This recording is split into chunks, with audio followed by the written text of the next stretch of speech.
Via libera ai piccoli rigassificatori nelle stazioni di servizio, metano liquido reso gassoso e venduto. Costa meno, ma fa discutere di più.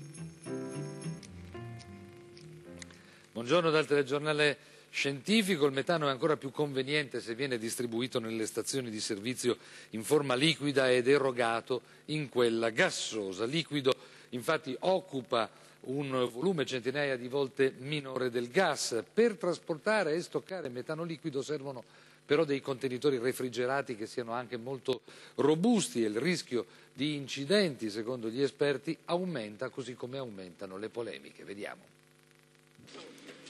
Piccoli impianti nelle stazioni di servizio per ritrasformare in gas il metano liquefatto ed erogarlo e autocisterne che dovranno rifornire questi mini rigassificatori. La novità è recente, diluita in una circolare del Ministero degli Interni che, dando per scontata l'autorizzazione, parla delle prescrizioni tecniche per il trasporto e lo stoccaggio diffuso del metano liquido sul territorio nazionale. Ma l'ipotesi di una deregulation del settore in un paese come quello italiano, già congestionato di impianti pericolosi, scatena le proteste dei comitati che da anni si battono contro i rigassificatori di ogni dimensione.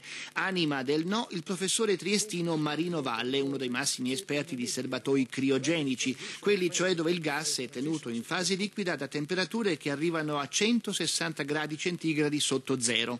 Valle sostiene che il cedimento di uno di questi termos, anche di soli 100 metri cubi come previsto dalla circolare, può provocare un disastro. E questa sequenza presa da internet che mostra un'autocisterna tamponata in Cina mentre trasportava 20 tonnellate di metano liquido conferma i timori. La rottura del contenitore libera il fluido che, diventando gas, si dilata di 600 volte. Nel filmato delle telecamere di servizio dell'autostrada si vede la nube espandersi per una trentina di secondi, evento che rende praticamente ciechi tutti coloro che ne sono investiti, e poi esplodere, basta un mozzicone e una scintilla, polverizzando ogni cosa intorno e al suo interno. Uno scenario, secondo Valle, che le distanze di sicurezza previste per gli impianti dei distributori, una trentina di metri dalle abitazioni, e l'ovvia impossibilità di prevenire gli incidenti delle cisterne circolanti rendono ancora più possibile.